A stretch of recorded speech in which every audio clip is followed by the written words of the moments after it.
Fala pessoal querido do canal, tudo bem? Hoje eu tô aqui para falar um pouquinho para vocês das palmeiras rafes. Tem gente que chama de ráfia, coqueirinho, palmeirinha, palmeira rafes. Palmeira rafes é originária da Ásia, lá da China, né? Séculos passados ela foi utilizada, na sua primeira utilização, quando ela foi extraída da natureza e domestificada, né? Ela foi presenteada para adorno do palácio do imperador chinês.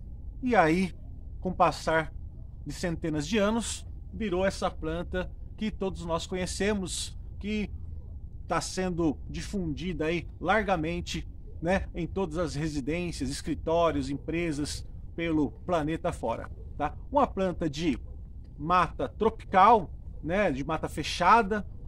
Ela vai muito bem na meia sombra, tá? Também se adapta a sol pleno, porém ela vai ficar com um tom mais amarelado e com frequência vai ter suas folhas com queimada, né? Queimadura, vai secar mais, né? Vai danificar mais suas folhas, mas ela também vive a sol pleno. É mais indicada para ambientes com claridade, sem a luz solar direta, ou que pegue pouco sol, tá? Então, por exemplo, aqui no ambiente que nós temos na estufa, elas recebem muita claridade. Em alguns momentos do dia, ela até recebe sol diretamente na sua folhagem, porém não as danifica, pois não é uma exposição a sol pleno do dia inteiro, tá? Uma planta de metabolismo muito lento, ou seja, ela renova suas folhas de forma lenta, tanto para a folha estragar como para vir as novas folhas, tá? Muito fácil de você se adaptar a cuidar dela, exige pouca adubação, exige poucas regas, porém exige adubação e exige regas, exige cuidados, tá? E eu vou explicar isso aí para vocês ao longo deste vídeo. Espero que vocês possam deixar a sua curtida, né, o seu comentário, que nós estamos aqui para ajudar você a ter plantas bonitas, saudáveis no ambiente da sua casa. Vou comentar com vocês alguns problemas que acontecem na palmeira rafes. Um deles é o ressecamento da pontinha da folha, ó, tá vendo? E aí o pessoal pega e tumba, vai e sai cortando, cortando, cortando, até acabar a folha, né? Por que isso ocorre? Ela é uma planta de mata fechada, como eu já disse para vocês. E vou dar um exemplo bem simples. Sabe aquele dia ensolarado que você está saindo aqui de São Paulo e indo na direção ao litoral, descer ali para Santos, Praia Grande, Mongaguá, enfim, né? E aí no meio do trajeto tá aquela neblina densa. E quando você está chegando lá embaixo na praia, novamente tá aquele solão, aquele sol de rachar. Essa neblina, ela hidrata as folhas. E isso a gente não consegue reproduzir na nossa casa. Como que então eu posso fazer para minimizar esse problema? Semanalmente, pelo menos uma vez na semana, aquele dia de limpeza, você vai fazer o quê? Vai, ó, borrifar as folhas com água, tá? Uma vez por mês, você vai borrifar com óleo de nim, tá? E semanalmente, uma vez por semana, com água. Você vai ver que vai reduzir drasticamente a questão de ressecamento das folhas, tá? Então a palmeira rafes é uma planta que ela aceita muito essa questão de borrifar as folhas com óleo de nim uma vez por mês e com água semanalmente. Você vai ver que vai ajudar a hidratar, sabe? Vai ajudar a hidratar as folhas e ela vai diminuir essa questão desse aspecto de ressecamento. Bom, gente, não é o jogo dos 7 erros, mas vai o desafio aí. Qual a diferença dessa palmeira rafes para essa outra aqui? Ó, vamos lá. Dá uma observadinha. E dá uma observadinha. Do mesmo lote, da mesma idade, o que está diferente uma para a outra? Vou te falar a verdade? Mesmo nós aqui todos os dias cuidando das plantas, às vezes acaba acontecendo algum vacilo. E esse foi um caso de vacilo. Como são muitas plantas, na hora de regar, essa coitadinha aqui passou batido por alguns dias e ela começou a entortar. Tá caindo as folhas. Repara que essa daqui está muito mais ereta, ó, bem mais firme do que essa. Essa daqui, apesar das duas serem do mesmo tamanho praticamente, mas as folhas estão caindo. Isso aqui caracteriza o quê? Falta de água. Faltou água. É isso que às vezes nós falamos para os clientes. Menino, você não está observando que a tua planta está faltando água, está caindo, começa a cair, aí vai definhando, começa a secar as folhas e tal, e a pessoa não se liga. Vai se ligar depois que a planta morreu. Aí não adianta mais. Você vê, no nosso caso aqui, tem mais de 100 plantas, uma do lado da outra, uma ficou que não molhou. Passados alguns dias eu já percebi o quê? Que estava começando a cair essas folhas. E aí eu aproveitei ela, deixei de lado para gravar esse vídeo para vocês, para mostrar. Este é um aspecto de falta de água, tá? Mas aí, como você vai fazer no seu vaso? Às vezes o teu vaso está decorado com pedras brancas, não dá para você colocar o dedo, né? A mão sobre a terra. O ideal seria o quê? Colocar a mão para ver se está seco o substrato ou não. Colocar o dedo, né? Não dá para fazer isso. O que eu faço? Eu pego um palito de madeira, tá? E vou espetar, porque aí pode ter casca de pinos, pode ter pedras aqui, não importa. Vai espetar e ele vai sair, geralmente quando sair sujo, né? A terra toda grudadinha aqui que está úmido. Ou você consegue até sentir se ele está seco ou se está úmido. Tá? Quando sai limpo, geralmente que está seco o substrato. E aí você vai fazer a rega. Por exemplo, na nossa estufa, nós regamos dia sim, dia não. A quantidade depende do tamanho do vaso, depende se está num cachepô de vidro, depende se está num vaso de terra, vai variar muito. E depende também da quantidade de calor, né, do ambiente da tua casa. Existem casas que são bem mais quentes, outras são mais frias, né? Tem casa que não recebe sol diretamente na parede, tem outra que recebe. Então isso varia muito. Existem pessoas que regam uma vez na semana e existem pessoas que regam um dia sim, um dia não. Ou um dia sim, dois não. Então essa observação é fundamental através de você colocar a sua mão ou espetar um palito para você conseguir ver a umidade que está a sua planta. E observar a carinha dela, ó, a diferença dessa daqui para essa daqui. Aqui já está pedindo água. Tá? E assim, o que é o chato? Quando acontece isso daqui, demora para ela querer voltar. Muitas vezes você vai ter que cortar algumas folhas, porque em algumas situações não vai se recuperar, vai ter que esperar brotar novas folhas, tá? Então, é muito importante, você chegou na sua casa, tem que manter ela com essa carinha aqui, ó, tá?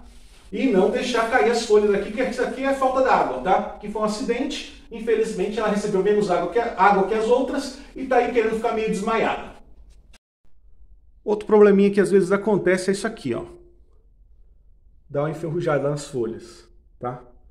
Começou a fazer isso, a folha que você vê, esse aspecto, você corta, tira ela fora, para que não venha se espalhar para as outras, tá? Então, começou a enferrujar, você tirar ela. Eu tive uma experiência de mais de 40 mudas que aconteceu isso aqui. Eu fiz uma poda radical, tirei todas as folhas que estavam manchadas, apliquei um fungicida e após o fungicida intercalado, eu apliquei o óleo de nim, que o óleo de nim é um inseticida natural muito bom, e fiz adubação logo para arrebentar com o NPK 200515. Você pode usar o 10-10-10 também.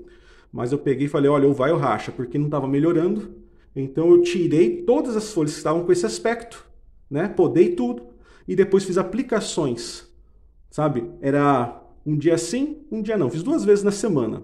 2 vezes com o fungicida e 2 vezes com o óleo de nim, até que as novas folhas começaram a nascer sem ter esse ferrugem. É uma dica aí para você. E aí a dica de fertilizante líquido é essa aqui, ó. Plantas e flores sacadas da Vital, eu tenho usado bastante, rende bastante e vale a pena, tá?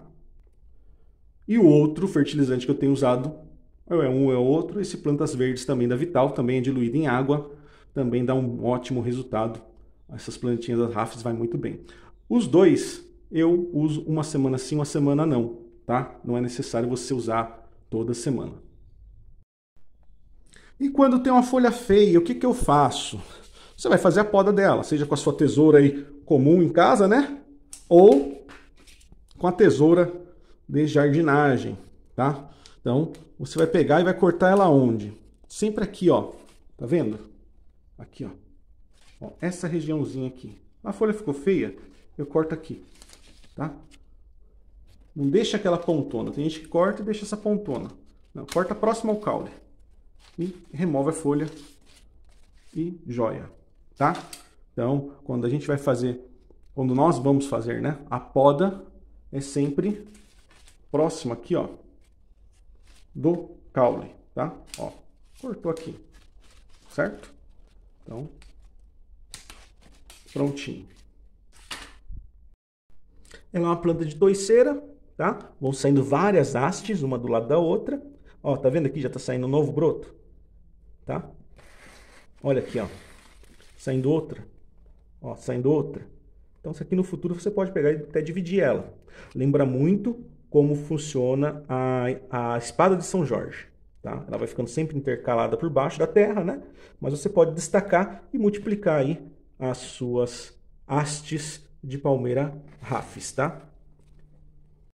Outra coisa importante, quando ela chega na sua casa, para você observar se essa planta ela tá saudável, além dela estar toda para cima, assim, toda ereta, toda bonitinha, você vai olhar que cada haste, cada que a gente fala aqui, ó, isso aqui é uma haste, isso aqui é outra haste, cada haste é uma planta, tá? E o que que elas têm em comum? Todas elas estão brotando folhas novas. Ó, se você for olhar, isso aqui é uma folha nova que está vindo. Ó, folha nova, tá? Vamos procurar outra aqui. Aqui, ó. Ó, folha nova. Tá vendo? Isso aqui é a folha nova. A folha nova, ela começa desse jeito fechadinha, vai se abrindo aos poucos, começa um verde mais claro e até ela ficar madura, né? Que eu falo que ela tá madura, que ela já tá no seu estágio, que ela já terminou de se desenvolver, ela fica o verde escuro. Antes disso, ela é um verde mais claro, então não se assuste. Pessoal, para finalizar nosso vídeo, eu quero te apresentar. Essa aqui é a Rhapis excelsa. Nós aqui popularmente chamamos ela da Rhapis da folha mole, tá? Essa daqui, ela é produzida pelo pessoal de Olambra, climatizada, em estufas. Ela se torna um pouco menos resistente, ela é um pouco menos rústica, mas ela é mais cheia, né? Ela tem um aspecto visual mais agradável, mais bonito. Então ela é a queridinha das pessoas, tá? E nós temos essa outra aqui, que é a palmeira rhapis também, tá? Ó. Que popularmente nós chamamos ela de palmeira rhapis da folha dura. Qual que é a diferença? Essa daqui ela foi cultivada a céu aberto, tá? Ela não ficou na estufa. Então geralmente ela é o quê? Ela é mais limpa embaixo, ela é mais comprida, né? E a folha é mais durinha. E ela tem um aspecto mais amarelado, um pouco mais claro do que a Rhapis excelsa, devido à condição, à forma dela ter sido cultivada. Essa aqui, na minha opinião, ela é um pouco mais resistente. Ela está mais rustificada, sabe? Está mais rústica. Ambas servem para o mesmo ambiente, para dentro da sua casa. Inclusive, quando nós fazemos a colheita dessa daqui, ela não vai diretamente para você. Ela passa por um processo de quarentena, que agora é moda falar por causa da pandemia, mas quarentena, né? É uma palavra usada há séculos, onde por meses ela fica fazendo o quê? A substituição das folhas, para ir saindo as folhas que estavam amareladas, a gente vai cortando, podando ela e deixa ela na meia sombra, num ambiente que ela quase não pegue sol, que ela pegue bem menos sol do que antes. E aí ela começa a produzir novas folhas que são mais bonitas, mais viçosas, né, mais verdes, sem ter aquela ter sido tão queimada pelo sol. Então nós vamos fazer esse processo. Nesse meio do caminho também, ela vai se acostumando no pote, no vaso, porque ela foi retirada, colhida da terra, para chegar na sua casa já sangrada, ambientada, para não ter nenhum problema, né, posterior aí dela querer adoecer ou morrer, tá? Mas ambas são muito bonitas. Espero que vocês tenham gostado. Agora no final do vídeo eu vou deixar as fotos de algumas exemplos, né, montadas em vaso de vidro, em vaso de polietileno, alguns exemplos de palmeiras rhapis que nós já montamos para os nossos clientes, tá bom? Pessoal, tudo de bom, saúde e paz a todos, que que dinheiro a gente tem que trabalhar e correr atrás. Até a próxima!